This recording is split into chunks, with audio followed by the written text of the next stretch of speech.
ठीक है। देखो, सीटिंग अरेंजमेंट जनरली आपके सर्कल्स में अगर कोई बंदा बैठा हुआ है या फिर आपका कोई स्क्वायर या रेक्टेंगल में बैठा हुआ है या फिर लीनियर अरेंजमेंट में कोई पर्टिकुलर कुछ लोग बैठे हुए हैं, उस टाइप के अरेंजमेंट्स को आप क्या बोलते हो? सिटिंग अरेंजमेंट्स बोलते हो।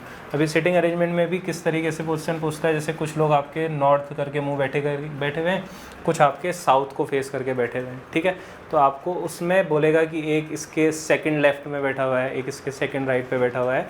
तो वो आपको कैसे करने हैं वो तरीके में एक बार आपको बताऊंगा, कैसे लीनियर में आपको करना है और कैसे इधर वाले क्वेश्चंस आपको करने हैं। ठीक है, दो कंसेप्ट हैं यहाँ पे जो आपको समझने हैं। पहली बात, इन क्वेश्चंस को करने का तरीका क्या होना चाहिए, कैसे इन क्वेश्चंस में आप जाओगे या कैसे इन क्वेश्चंस को देखना है आपने, सबसे पहले ये समझो। मान लो कि अगर बोलता है आपसे कि 8 बंदे आपके सर्कल में बैठे हुए हैं, तो सबसे पहले आपको कोई सर्कल बनाने की ज़रूरत नहीं है, सीधे आप 8 लाइनें ऐसे कर दो। 6 बंदे अगर बोलता है तो 6 बंदों की लाइन कुछ इस तरीके से बना दो। ठीक है, 4 बंदे बोलता है तो ऐसे करके या फिर प्लस बना दो। ठीक है, हमें सर्किल में बैठा हुआ है या रेक्टेंगल में बैठा है उससे कोई मतलब नहीं है। मान लो रेक्टेंगल में 4 बंदे बैठे हुए हैं तो कुछ इस तरीके से बैठा दो। ठीक है, अगर वो यहाँ पर ऐसा बोलता है कुछ एजेस पे बैठे हुए हैं, कुछ आपके कॉर्नर्स पे बैठे हुए हैं, तो तब आपको थोड़ा सा यहाँ पर ध्यान देना पड़ेगा। आपसे जनरल पेपर में क्वेश्चंस ऐसे नहीं पूछेगा जो बहुत ज़्यादा कॉम्प्लिकेटेड हों, जो ज़्यादातर आपके बैंकिंग या कैट के लेवल के क्वेश्चन आते हैं कि कुछ लोग अंदर बैठे हुए हैं, कुछ लोग बाहर बैठे हुए हैं, हमें अनसर्टेनिटी पता ही नहीं है कि कौन से अंदर बैठे हुए हैं कौन से बाहर बैठे हुए हैं। यहाँ पे मेजरली आपसे क्वेश्चन ऐसे पूछेगा कि 8 लोग बैठे हुए हैं, 8 के 8 अंदर को फेस करके बैठे हुए हैं। ठीक है, या फिर 8 लोग बैठे हुए हैं, 8 के 8 बाहर करके फेस करके बैठे हुए हैं। तो आपको बनाना कैसे है, कुछ इस तरीके से सर्कल्स बनाना है। सर्कल्स अगर नहीं भी बनाओगे, बस जनरली क्या करो, आप ऐसे लाइनें कर दो। 8 लोग बैठे हुए हैं तो ऐसे, 6 लोग बैठे हुए हैं तो ऐसे, 4 लोग बैठे हुए हैं तो ऐसे। ठीक है, ये चीज़ हो गई। लीनियर अरेंजमेंट कुछ इस तरीके से होगा आपका। लीनियर अरेंजमेंट को भी कैसे आपको क्वेश्चंस को देखना है या फिर कैसे क्वेश्चंस को करना है, ये कुछ ऐसे नहीं बनाना है आपने। बस क्या करना है, किसी भी पर्टिकुलर बंदे के बारे में जिसके बारे में ज़्यादातर डाटा दिया हुआ है, मान लो ए के बारे में दिया हुआ है तो ए को लिखो, उसके लेफ्ट राइट में चीज़ें दी हुई होंगी या उसके सेकंड लेफ्ट थर्ड लेफ्ट ऐसे करके चीज़ें दी हुई होंगी, उसको आप धीरे धीरे मेंशन करके इंटर रिलेट करते जाओगे। अभी क्वेश्चन करोगे तो चीज़ें समझ में आ जाएंगी। बस यहाँ पर एक कंसेप्ट जो मैं आपको बताना जा रहा हूँ वो ध्यान देना। देखो, यहाँ पर इनसाइड की अगर मैं बात करूँ, यानी अगर एग्जामिनर आपसे बोलता है कि सारे लोग अंदर को फेस करके बैठे हुए हैं, तो देखो ये 8 लोग हैं, सारे अंदर को फेस करके बैठे हुए हैं। ठीक है, अब अगर ये अंदर को फेस करके बैठे हुए हैं तो मान लो कि मैं इस पर्टिकुलर बंदे की बात करूं तो इसका लेफ्ट कौन सा होगा, ये वाला। मैं ऐसे जैसे ऐसे खड़ा हूं तो मेरा लेफ्ट किधर है, इधर, और राइट किधर है, ऐसे। ठीक है, बट अगर इस बंदे की बात, इस बंदे की बात करोगे तो आपको इतना ईजी नहीं होगा। तब उस केस में क्या हो जाएगा, इस केस में यहाँ पर इसका लेफ्ट ये नहीं होगा, कौन सा होगा, इधर वाला होगा। और एग्जाम में क्या तुम उसको पलट के फिर उसके बाद लेफ्ट राइट करते रहोगे, ऐसे करोगे तो टाइम तुम्हारा चला गया। क्या करना है यहाँ पे, अगर इनसाइड बोलता है, अगर इनसाइड बोलता है तो एंटी क्लॉकवाइज डायरेक्शन हमेशा क्या होगी आपकी, और क्लॉकवाइज डायरेक्शन क्या होगी, ये दोनों ध्यान देना।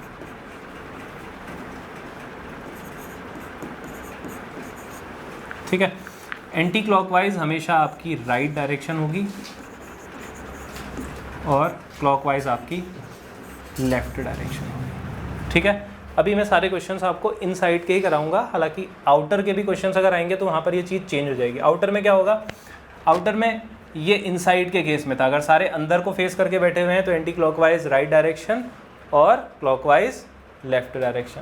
अगर ये सारे बाहर बैठते तब क्या हो जाता, एंटी क्लॉकवाइज लेफ्ट हो जाता और क्लॉकवाइज क्या हो जाता, राइट हो जाता। इसको चेक भी कर सकते हो आप। देखो ये पर्टिकुलर बंदा है यहाँ पे। ठीक है, इसका राइट साइड कौन सा होगा ये आपको पता करना है। तो राइट साइड के लिए मैंने क्या बोला, एंटी क्लॉकवाइज। एंटी क्लॉकवाइज कैसे जाता है, इधर जाएगा या इधर जाएगा, इधर जाएगा। तो ये क्या है, इसका राइट है। और लेफ्ट कौन सा है, इधर वाला। ठीक है, ये लेफ्ट है और ये क्या है, राइट है।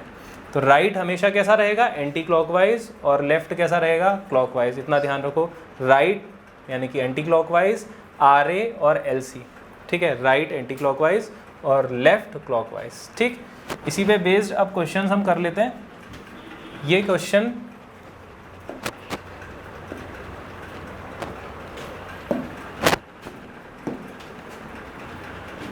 ये रहा आपकी स्क्रीन, ठीक है। ये क्वेश्चन कहता है 6 friends A, B, C, D and F sitting in a circle facing towards centre. दे दिया, अंदर को फेस करके बैठे हुए हैं। अब यहाँ पर से डेटा आपको बनाना है, तो सबसे पहले 6 बंदों को बना दो। यहाँ पर मान लो ये 6 लोग कुछ इस तरीके से यहाँ पे ऐसे बैठे हुए, ठीक है। कैसे भी बना लेता हूँ मैं, या फिर मैं ऐसे भी बना दूंगा तो कोई दिक्कत नहीं है, या फिर किसी तरीके से भी बना लो, कोई दिक्कत नहीं। बस 6 लोगों को आपको बैठाना है। बैठ गए 6 लोग। E is to the left of D। पहला स्टेटमेंट बोलता है E जो है लेफ्ट ऑफ D है, C seats between A and B and F is between E and A। यहाँ पर एक चीज़ ध्यान देना कि A के बारे में डेटा बहुत ज़्यादा दिया हुआ है, ठीक है। A के बारे में जो डेटा है वो आपको बहुत ज़्यादा दिया हुआ है, देखो दिया हुआ है। तो पहले मैं A को ही कवर कर लेता हूँ सब जगह पे। तो यहाँ पर देखो C seats between A and B, A यहाँ पे बैठा दिया, B यहाँ पे बैठा दिया, तो C कहाँ पे बैठेगा? इन दोनों के बीच में बैठेगा, ठीक है। कुछ ऐसे भी तो ये लेकिन बैठ सकता था,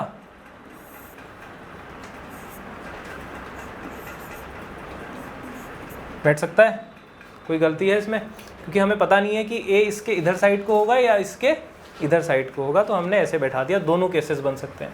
इसके बाद क्या बोलता है? B and F is between E and A। B और F E और A के बीच में है।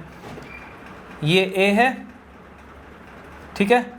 E और A के बीच में ये तो बोलता है B and F is, sorry A and B हो गया, यहाँ पर होगा F is between E and A।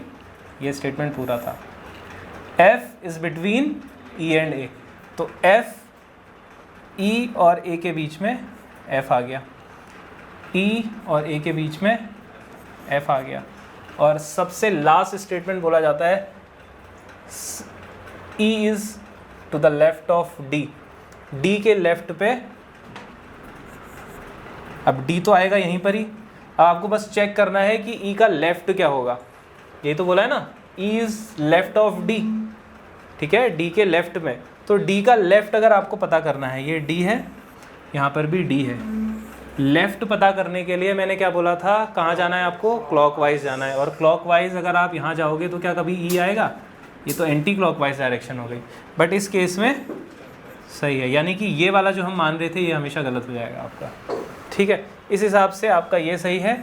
Answer आपका अगर पूछेगा who is sitting immediate right of C, C के इमीडिएट राइट पे कौन बैठा हुआ है? तो A बैठा हुआ है। इमीडिएट लेफ्ट पे कौन बैठा हुआ है? B बैठा हुआ है, ठीक है। यहाँ पर C के इमीडिएट राइट लेफ्ट में चीज़ें देखो चेंज हो जाएंगी, ठीक है। तो ये चीज़ ध्यान देना, आपको ये दोनों चीज़ें बनानी पड़ेंगी वहाँ पर, क्योंकि आपको पता नहीं है। और किसको देखना है सबसे पहले? A को, या फिर उस चीज़ को जिसके बारे में डेटा बहुत ज़्यादा दिया हुआ है, ठीक है। तो इस तरीके के क्वेश्चन आएंगे आपके पास सिटिंग अरेंजमेंट के। हो गया?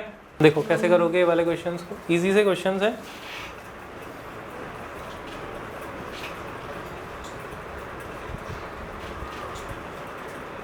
क्या बोलता है?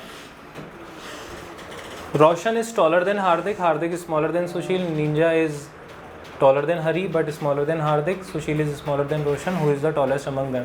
कैसे इस तरीके के क्वेश्चंस को करोगे? नॉर्मल सी अप्रोच है, हर किसी ने लगाया होगा इस तरीके के क्वेश्चंस को। किसी भी एक व्यक्ति को देख लो, रोशन जो है टॉलर है हार्दिक से, तो सबसे, अब कभी भी आप रैंकिंग लिखते हो तो ऊपर से नीचे करते हो ना, तो इसी तरीके से इसको बनाओ। रोशन जो कि टॉलर है किससे? हार्दिक से, ठीक है, ये बना दिया मैंने। हार्दिक इज स्मॉलर देन सुशील, हार्दिक सुशील से स्मॉलर है, तो इसको कहीं इधर साइड में लिख दो। लिख दिया, क्योंकि अभी मैंने एग्जैक्ट स्टेटमेंट इसके बारे में नहीं पता। सुशील क्योंकि इससे भी बड़ा हो सकता है या फिर सिर्फ हार्दिक से भी बड़ा हो सकता है, ठीक है, इसके बारे में हमें नहीं पता है। अगला स्टेटमेंट देखो, निजा इज टॉलर देन हरी, हरी से टॉलर निजा है, लेकिन निजा के बारे में भी हमको नहीं पता, तो हम क्या कर देते हैं, मान लो इसको यहाँ पर लिख देते हैं। इवन हम सुशील को भी यहाँ पर लिख देते हैं, ऐसा कर सकते हैं, ठीक है। इसके ऊपर है या नीचे है ये हमको नहीं पता, बट इससे एग्जैक्ट ऊपर है ये तो हमको ज़रूर पता है, ठीक है। यहीं पे मैंने इसलिए लिख दिया, Nija is taller than Hari but smaller than Hardik. Nija जो कि टॉलर है हरी से, अच्छा दोनों अलग अलग नाम है, एच, ठीक है, एक सेकेंड दोबारा से, चलो मैं बता देता हूँ। रोशन इज़ टॉलर देन हार्दिक, ये कभी कभी नाम भी सेम आए तो ये भी बहुत कन्फ्यूज़न मारते हैं, ठीक है। रोशन इज़ टॉलर देन हार्दिक, पूरा लिखना पड़ेगा यहाँ पे, रोशन जो कि हार्दिक से बड़ा है, ठीक है। अगला हार्दिक इज स्मॉलर देन सुशील, हार्दिक जो कि स्मॉलर है सुशील से, मान लो सुशील यहाँ पर आता है, सुशील ऊपर भी हो सकता है बट हमको एग्जैक्ट नहीं पता कि वो ऊपर है या नहीं है, तो हम हार्दिक के ऊपर अभी उसको लिख देते हैं।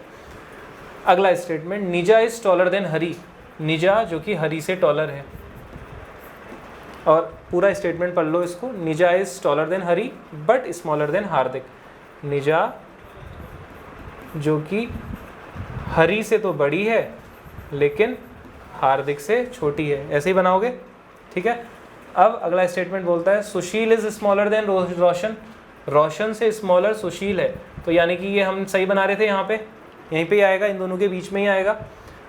Then who is the tallest among them, यानी कि ये 5 लोगों की बात हुई और इन 5 लोगों में इनमें टॉलेस्ट कौन होगा, दिख रहा है आपको कौन है, रोशन है, तो आंसर क्या होगा, रोशन होगा। इस तरीके से बनाना है। यहाँ पर क्या चीज़ ध्यान देनी है वो मैं जस्ट मैं तुमको बताने के लिए क्वेश्चन लाया था।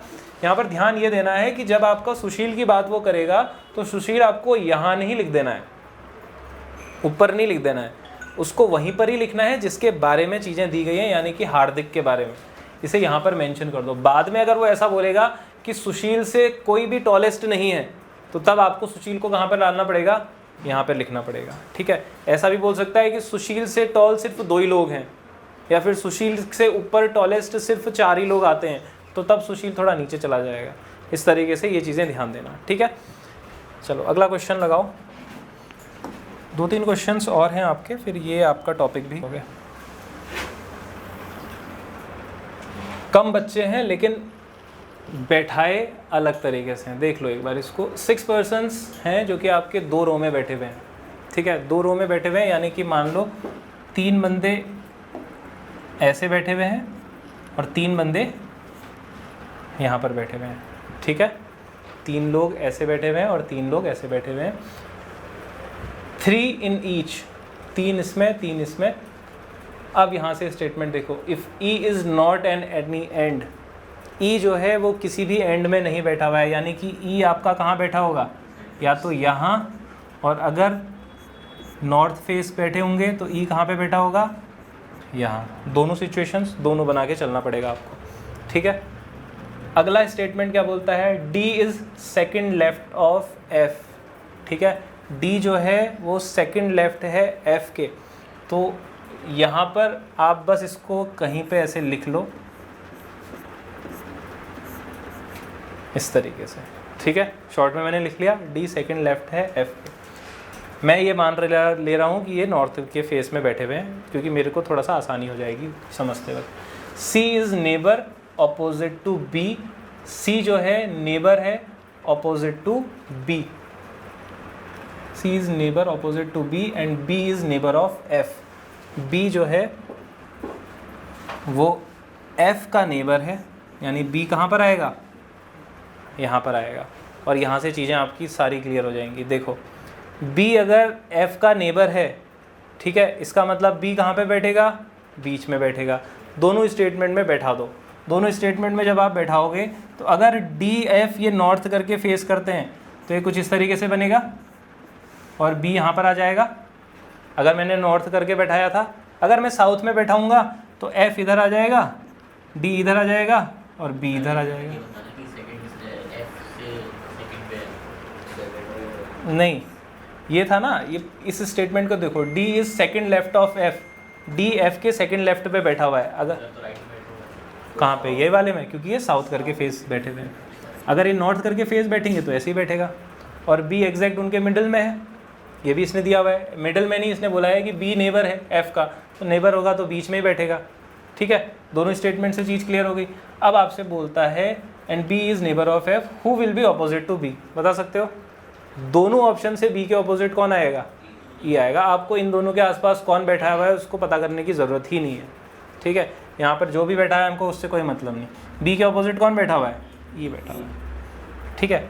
ऐसे करना था ये क्वेश्चन, आपको दोनों तरीके से समझना पड़ेगा। देखो रो फेसिंग ईस्ट बैठे हुए हैं, सी इज बिटवीन ए एंड ई, सी जो है ए और ई के बीच में बैठा हुआ है, ठीक है। अब ए किधर है ये हमको नहीं पता, तो मैंने इस तरीके से लिख दिया। हिंट्स पहले जल्दी जल्दी लिख लिया करो। उसके बाद बोलता है B is just to the right of E, E के जस्ट राइट पे बी है, अगर ये ऐसे बैठे होते तब क्या होता? क्या कभी मैं ई के जस्ट राइट पे बी बैठा पाता? नहीं बैठा पाता, यानी कि मेरा जो तरीका था ये वाला पहला वाला वो सही है। ठीक है, B is just to the right of E but left of D, D के लेफ्ट पे, यानी कि डी किधर आ जाएगा? इधर आ जाएगा। ठीक है, F is not at the right and, F जो है वो राइट एंड पे नहीं है, यानी कि F इधर नहीं होगा तो किधर होगा? यहाँ होगा। अब आपसे पूछता है which pair is sitting by the side of D, D के साइड में आपका कौन सा पेयर बैठा हुआ है? ठीक है, ई बी है कहीं ऑप्शन में? ठीक, कर लोगे इस तरीके के क्वेश्चंस? तो बस सिटिंग अरेंजमेंट आपका